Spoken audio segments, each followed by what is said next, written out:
Hi, I'm Denise Simpson, a master life and leadership coach who helps women step into their authentic and feminine power so they can lead like visionaries, influence with grace, and create a legacy of contribution and service.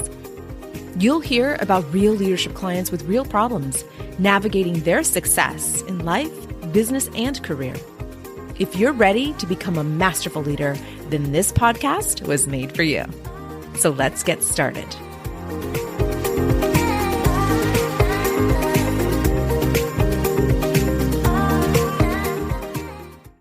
Welcome back, leader. I am happy you are here. I'm going to talk about how to get over being afraid to identify as a leader. So you're probably one of two people. You're either, number one, a leader already, listening to this podcast. You are in leadership. You are excited about leadership. You have answered that calling, the calling to lead and to serve. So you may have gotten over this fear, right? This fear of being seen as a leader or to identify as one, right? That could have been an experience for you in your past. And now you are here fully embracing the identity of a leader, right? That could be you, or you could be an aspirational or an emerging leader right now. And you are afraid to be seen as domineering, to be seen as different. Even maybe fear of being seen as unqualified because you are a newer leader or an aspirational leader. So wherever you are on your path to leadership, either you are currently a leader and you've gone through this already and you've overcome this challenge, or number two, you are aspiring or emerging and you are still reluctant or are reluctant to take on any leadership opportunities. You have that calling in you. You're aspiring, you're excited, but there's so many other thoughts and emotions that are coming up for you as you think about identifying as a leader. So wherever you are on this path, this episode is for you. Here's why. If you are already an established leader, I want for you to think of the people on your team, the people in your department, the people you lead right now. Have you identified someone with high potential? Someone that you believe has the potential, has the capability to be a great manager, a great director, a great supervisor, maybe even a peer leader, right? There's somebody that you may have identified who is fearful of stepping into this new identity of a leader. You may have spoken to this individual, you may be mentoring this individual along with leading this individual, and they have expressed concern about being a leader. And concerns range from, this is not worth the money, to, I'm afraid to be seen and to be heard, right? There's so many variations. There is a big spectrum of thoughts and emotions that are keeping highly potential, high capable people from stepping into leadership. So if you are in that boat where you have identified someone, then you have got to stay tuned here. You have got to stay locked into this episode because you are responsible for helping them break through those fears, break through those limiting mindset beliefs, right? You are here to help inspire or influence a change in their behavior. That's what we do as leaders. And that's what you're going to do if you have identified someone on your team that is reluctant to take on a leadership role. I'm bringing this particular subject up because it is our responsibility, all of us as a collective, as women leaders, to help other women in our organizations or in our communities or constituents that we serve. We owe them this. We are here to help them. We're here to elevate them. We're here to show them that they too can be leaders, that those fears or those limiting beliefs that they have can be challenged and can be overcome. We need to see more diversity and inclusion in our organizations. Organizations benefit from different perspectives. And if we're only hearing or being led by one narrow perspective, very myopic way of looking at life, then we are doing a disservice and an injustice to our employees. For me, diversity and inclusion looks like more women in positions of power, more women of color in positions of power, more marginalized people in positions of power. Power is not a bad word here, my friend. Power is necessary to be in leadership. But so many of these up-and-coming, emerging, aspiring leaders are afraid to call themselves a leader. They can't even see themselves as a leader. And what we get to do today on this call is help position their future self, their future identity of a leader. We get to help them see for themselves that this too is possible for them. Listen, one of the primary characteristics of a powerful leader is that we have foresight. For those of you who don't know what that means, it's just vision. We have vision. We are looking into the future. We definitely take the past into consideration, but we spend most of our time looking forward. So help her.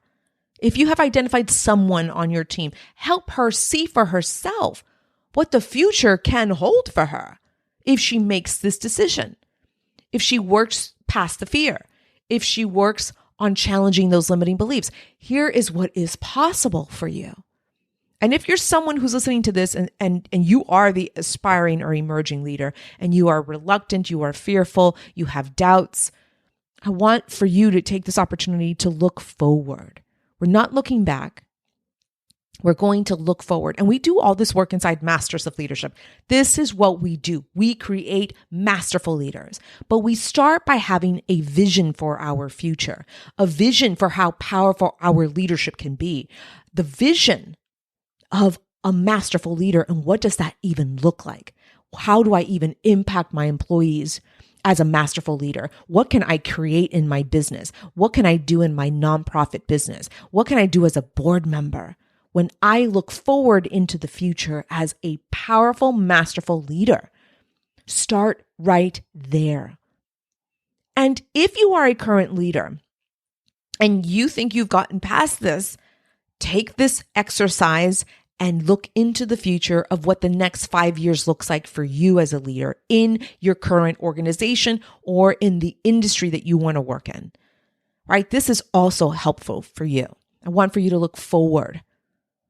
And I want for you to create that scene in your mind. A lot of people tell me I can't create pictures in my head. Fine. Then list out qualifications, list out qualifiers, characteristics, skills that you want to embody. Maybe there's skills you think you need, right? Just jot them down. I want for you to feel your way into it. I want your neurology to get really wrapped up in that vision in your mind or that documentation that you're creating right now as you are writing what characteristics you want to embody, that you want to step into. That's what we're doing here. We're stepping into our future identity. So if you are feeling fear, and maybe you're in the C-suite and you're going, well, shit, I don't know what the next 5 years looks like, and I am scared. Actually, I don't know what's going to happen. I want to do something else in my career, but I'm here. I may be stuck here. I'm fearing what the future holds. Fine. And let's do this work together. We step into our future identity. What does that look like? For me, as a founder and entrepreneur, remember, my friends, I came from academics, higher education, and started my full-time consulting and training business. And I focus on women's leadership training and development. For me, as a founder and an entrepreneur, in case you have forgotten, I came from academics and higher education and moved into entrepreneurship. And I am running the #1 leadership training and development company for women and their allies. I am the #1 leadership training and development company. People don't know that yet, but I have embodied that future vision of myself. I am living in it currently. Every cell in my body, every fiber of my being, every piece of neurology in my brain has accepted this new identity. It's just now up to me to share it with the world and to tell the world we are the number one leadership training and development company for women and their allies. That's the only work I'm doing right now, is telling the world. That's it.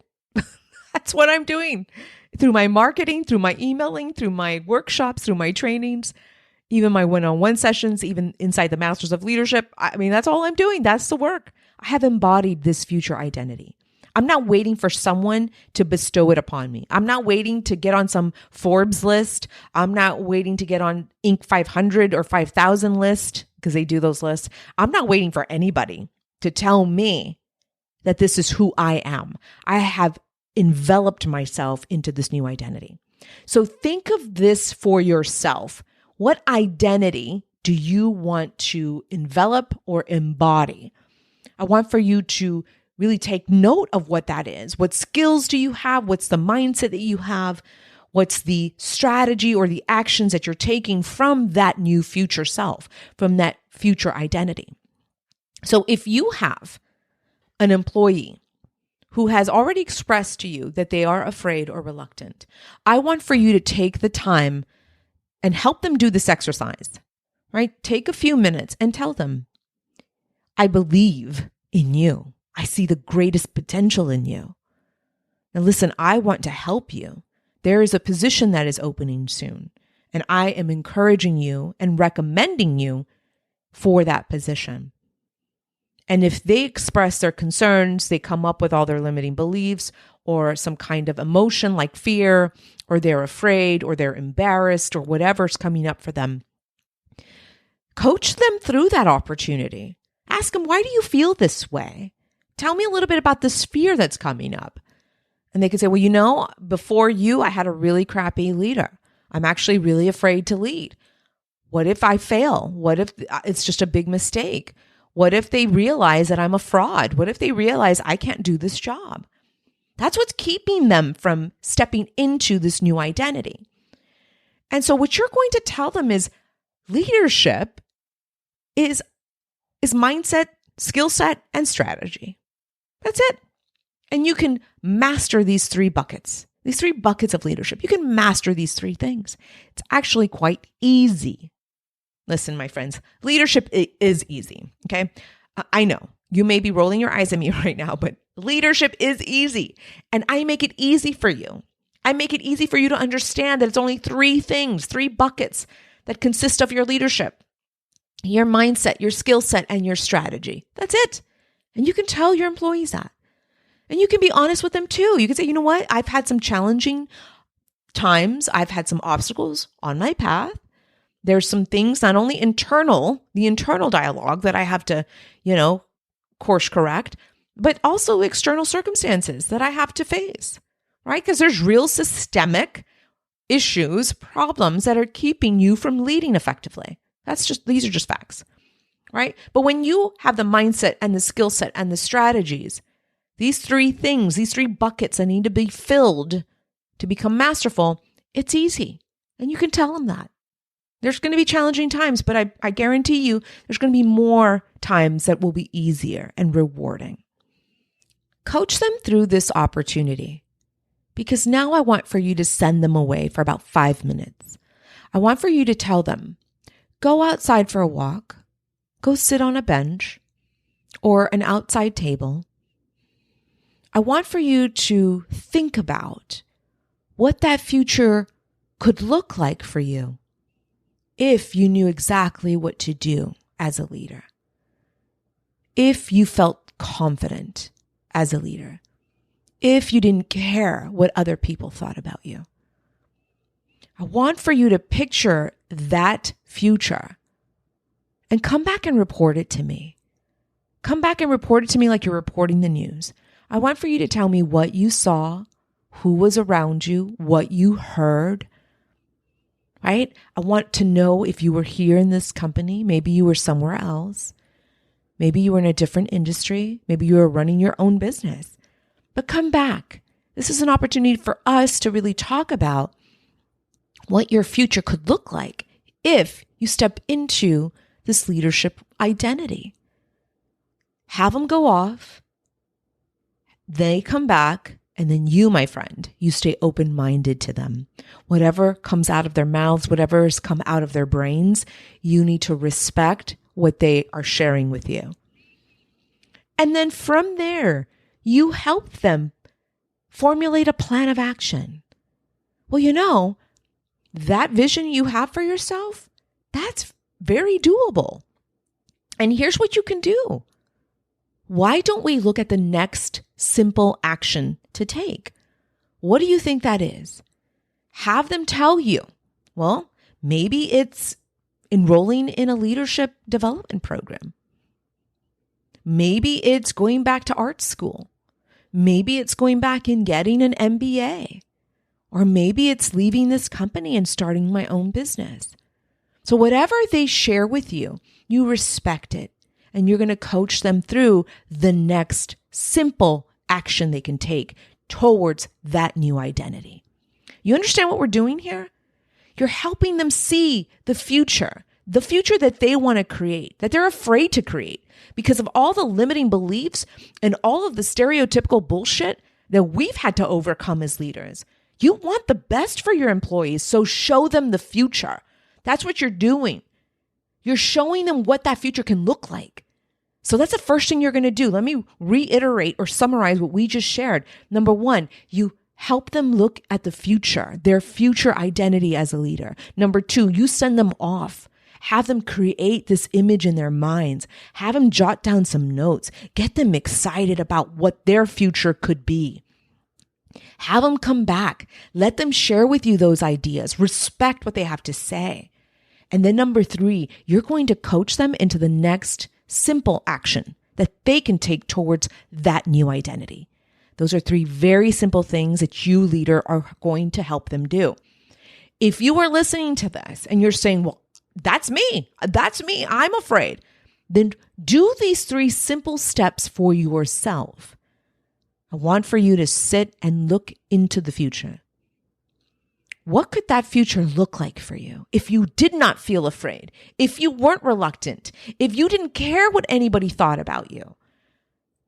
What does that look like for you? Does it look like running your own business, being a founder and entrepreneur like me? Does it look like you going and getting a PhD and becoming a full-time tenured professor somewhere? Although tenured, we don't want that anymore.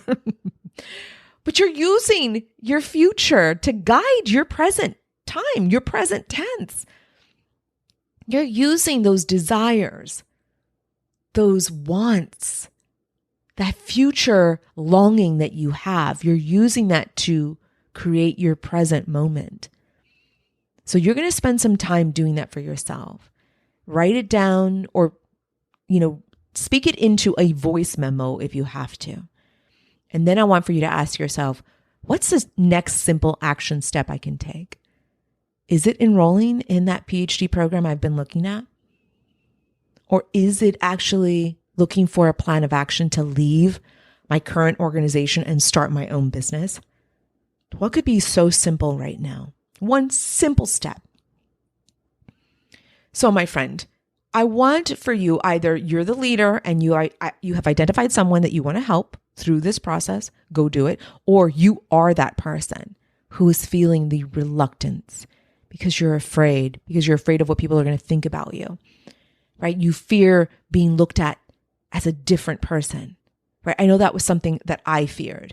When I got my PhD, let me tell you something. Not only did I have to go through the PTSD of it, right? The actual trauma that came from being so exposed and so vulnerable. And no one mistreated me in that program. Let me be very clear. This was all self-induced. This was all the internal landscape. I wasn't mindfully, emotionally prepared. Skills, get out of here. I mean, really? I could have run that whole doctoral program, right? My actions and behaviors, absolutely. But wow, did I have such an internal struggle identifying and really stepping into this PhD person, this person who had a great deal of mastery and had a stamp of approval by a diploma on the wall showing her greatness. I had so much trouble with that. So much trouble identifying as such. So I had a lot of PTSD from that. It was pretty traumatic. I have to admit, I'm being vulnerable here.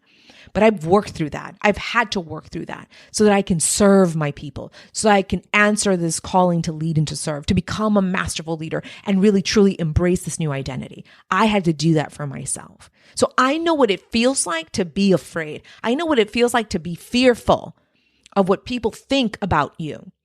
I was afraid of looking like I was too good for my culture. What? A Mexicana with a PhD? Oh, you're just too good for us, honey. I mean, I had people actually tell me these things. Oh, you think you're far better now, huh? Because you left Laredo and now you have this PhD? No, honey, I am humbled. But I'm not going to let that be an excuse to keep my light from shining so bright. No, not at all. My friend, there are so many interesting things that the brain will do. The brain's going to brain. So it's going to present to you all this hogwash, all this rubbish, all this bullshit. And it is up to us to manage our mindset and our self-awareness. And as a leader, you are also obligated to do this with and for your employees.